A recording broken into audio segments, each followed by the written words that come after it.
It's time for the Rick Smith Show. Now, here is the voice of the working class, Rick Smith.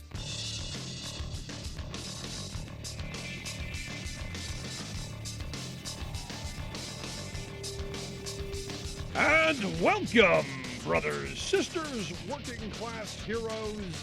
This is the Rick Smith Show. Thanks so much for being here today on the big program. Lots to get to, lots to talk about. Not going to bury the lead. Not going to let Joe Manchin bury the lead today. Not going to let it happen. No. And I'm so tired of Joe Manchin right now. But hey, my congressman, Scott Perry, congressman from the 10th Congressional District in Pennsylvania, he going to be the very first sitting congressman that the select committee on the January 6th little shindig that they're looking into. Going to be the first person that they've requested an interview with. I got to imagine a request would come with something else if he denies it. But they're saying, hey, we'd like to know what communications you had with the White House and with the chief of staff and all of that through your Signal app. You know, that app that, keeps everything, encrypted that nobody can get a hold of, because you might not want people to see your treason. Now, again, I'm not saying he committed any crimes just yet, but I do believe, as a sitting congressman, we should know what he was doing on that day. And he should be forced to turn over those communications, especially considering the day that it was. So that an important story. Didn't want that to get buried in all of the Joe Manchin stuff, because this is the real important stuff as well. We got to get to the bottom of it. Also, quote of the day. Sarah Palin, the gift that just keeps on giving, kind of like herpes. She had her comment on Sunday, a big conservative shindig in Arizona. Throngs of cheering folks there when she said, and it's, it'll be over my dead body that I have to get a shot. I mean, let that sink in for a second. They're so dug in on this. We're not getting vaccinated. We're going to literally go to the grave with it, and proud of it. I mean, that's the part that I find really kind of interesting, that we're stupid, we know it, and we're willing to die for our stupidity. And look, we're going to see another wave, a big wave, very predicted, because of, these folks. Because again, you look at any hospital across this country that's filling up with folk, it's the unvaccinated more than anything. Now, what we found out today, because of the Center for Disease Control and Prevention, they have pointed out that Omicron, now the dominant variant, that was quick. Wasn't it just a couple of weeks ago that we got the very first case? Just a week ago, it was like 12%. Now up to over 73% of the new cases are the Omicron variant. They say highly transmissible. And they're bracing for a large wave, a giant surge, or as the one guy said, a viral blizzard. That is coming. And look, the administration's doing what they're trying to do to get people vaccinated. Saying, hey, the best defense we have really in this moment, get vaccinated, get your boosters, shows the help. Probably going to keep you out of the hospital. May even keep you not dead. Just a thought. This way you won't have to go, over my dead body, I'm going to live. And speaking of Arizona Republican Representative Andy Biggs, he was on Fox News responding to Joe Biden, saying that all Biden really wanted is, to control people. He said, quote, it gets to the notion of what this has been all about, and it's about control. Biden wants control. So his minions like Fauci was on saying, from now on, you're going to have to wear a mask on the airplane forever. He added that this kind of outrageous conduct is a method to try and create an other, to create people to hate, to create people to ostracize, that allows them to claim control. No. We stay away from people who are sick. We isolate those folks who are going to make the rest of us sick. This isn't about control. This is about safety. There's a huge difference. Now, this may be how you would use it, but that's not the reality of what the rest of us are going, hey, there's a proven way to go about helping us stay from having giant, surges and having our hospitals fill up and having, mobile morgues rolling through our streets. And that's getting vaccinated and getting your booster. And I'm generally not someone who jumps on the, hey, we got to get a flu shot or got to get this. I'm generally not. This, according to the experts that I speak to, this makes sense. Now, I'm actually waiting for the day when the Biggses of the world or Sarah Palins and the rest of them start saying that, this was all planned out by the Democrats. They created the division so that people wouldn't get vaccinated. Kind of a, one of those, when your mother told you, you shouldn't do something or you should do something thinking you would do the opposite. This is, I guess, the childish mentality here. Some kind of political ploy by the super masterminds of the Democratic Party to not get Republicans vaccinated so they can die off, like this state senator from Washington State. His name is Doug Erickson. Doug died at 52 years old. Young guy, 52 years old. One of the biggest, most vocal anti-vaxxers out there. Big critic of the vaccine. Dead. And you go, okay. All I can say is, at this point, good luck. I hope your family was insured to help fill the void somehow. Needless, tragic, but I'm through sympathizing. Too far down the road in this. Now, I'm not hoping. I've had people go, I hope they all get sick. I'm not hoping that. I don't want people to suffer. I want people to do the right thing and be smart about it. Also, it's turned out that the story out today that there was someone on Air Force One, a staff member who has tested positive and may have been close to President Biden. I know there are some conservatives out there hoping, I hope he gets it. I don't wish that on anyone. But I don't feel sympathy for those who knowingly choose to not be vaccinated. The Sarah Palins. Over my dead body, I'm going to protect myself. Jeez. Crazy, crazy stuff. Now let's get into the Joe Manchin.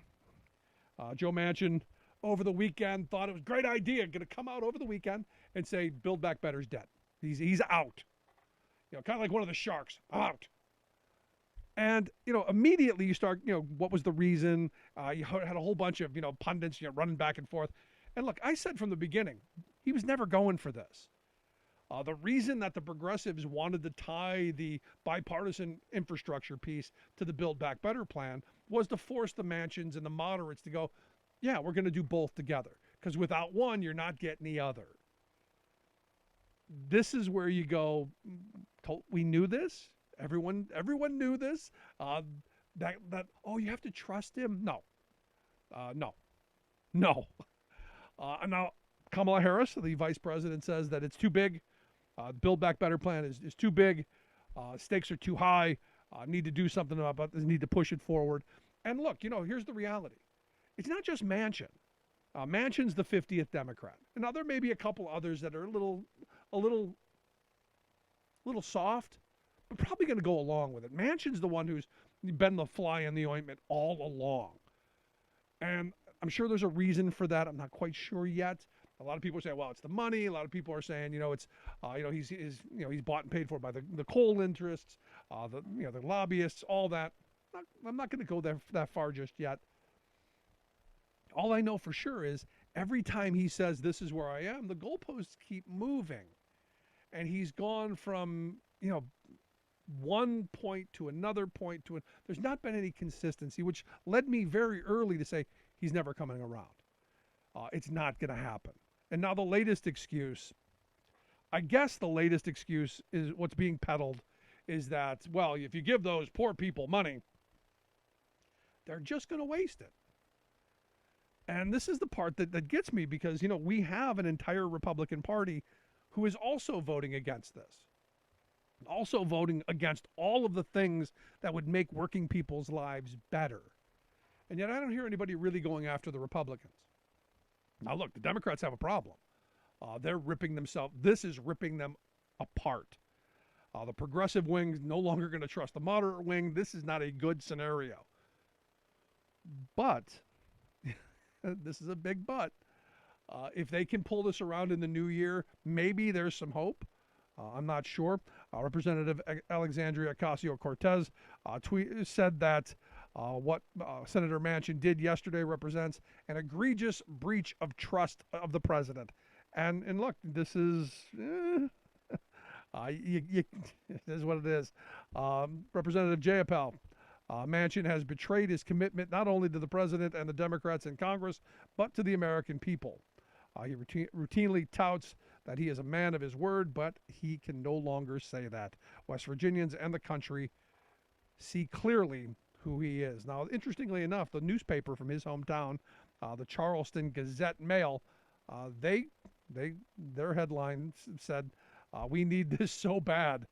Build Back Better backers say the bill would protect West Virginia's most vulnerable residents as Manchin resists." Bernie Sanders came out and said, look, if Senator Manchin wants to vote against the Build Back Better Act, he should have the opportunity to do so on the floor. And this is where I agree. There should have been votes on this already. And he, as Bernie says, he should have to explain to the people of West Virginia and the country, why he doesn't have the courage to do this.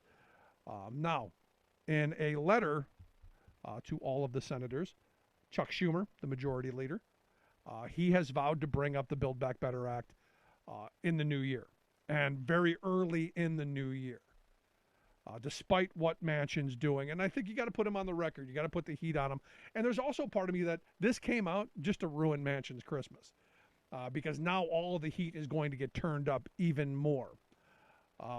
He said, look, Schumer said, look, every senator will have the opportunity to have their positions known on the Senate floor, not just on television. And I agree. Now, the interesting response that I saw was from John Yarmuth. He's the chair of the House Budget Committee. He said that Manchin is using discredited Republican talking points to make his case for not supporting the bill. The reason that Manchin has come out and not supporting it is not in favor of the child tax credit. We can have the argument whether it's for everybody. We can make the argument if it should be targeted better. We can make a bunch of arguments. He's really not. He was in favor of most of the things in the Build Back Better plan, but not the $250 per kid, not the money going to families. This is a problem for me because, I see this as another one of those, as Yarmuth says, Republican talking points. If we give those poor people money, they're just going to waste it on drugs and alcohol and lottery tickets, cigarettes. So my executive producer, he tweeted out today, my family got the child tax credit. I didn't buy any drugs with it. And you go, yeah, I got the child tax credit too. I didn't buy any drugs with it. I don't smoke. I didn't buy any of that. And then in came the responses. Tons of them. One person said, I splurged on drugs this month. Bought insulin for my 2 kids with type 1 diabetes, paid $450 out of pocket with insurance. You know what the Build Back Better bill would have done? That would have been $35 each kid. Not $450 had we passed that. Another person said, I squandered all of my tax credit money on groceries. Somebody else said, my newly divorced neighbor bought food and school supplies for her 3 kids. She didn't buy any drugs either. Another person said, I got the child tax credit. I didn't buy any drugs either. I bought groceries with it. Another person said, we bought a home. Another person said, my family received the child tax credit and we applied it to the cost of daycare, $1,200 a month. Another person said, my sister used it towards my niece's daycare. Child care is outrageously expensive. Another person said, my son and his wife used it for preschool so they didn't have to take out a loan. Joe Manchin has no clue, they write. Another person said, I paid the blank out of my electric bill. And I don't know my favorite, my least favorite, most outraged bit of it. This person wrote, my family got the tax credit. I used it for much needed dental work because teeth are luxury bones I can't afford otherwise.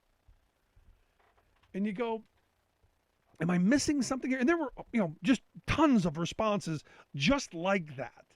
Because understand, the Build Back Better plan was supposed to address some of these things, to help low-wage working families, to help people, not just low-wage working families, but all families.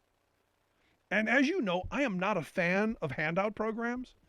I see any of these type handout programs as simply subsidies for low-wage employers to keep cheating people out of wages. But until we have the ability, a mechanism, I don't know, like a strong labor movement to demand better wages, hours, conditions, to demand better lifestyles for working people, this is the best solution we have for right now. The numbers of kids that have been pulled out of poverty because of this are staggering. And yet you've got the audacity to fall back on failed, idiotic right-wing talking points. They just buy drugs and booze. When we know, study after study has shown, when you give people the kind of resources to be able to care for themselves, you know what they're going to do? Yeah, they're going to take care of themselves. They're going to buy food. They're going to buy clothing. They're going to pay for shelter. They're going to get health care. They're going to do all the things that, you, me, or anybody else would do, or did, because ultimately, most of us got it. Now, you could make the argument that families, making $500,000 a year, or whatever the number was, that maybe we should have, means tested it a little bit better. Maybe my family didn't necessarily need it. Not that I make $1 million. Thank you for that. Maybe we could have had that conversation, but a flat no, we're going to pull this out is just insane. Now, for you people who go, the economy, Rick. Goldman Sachs today.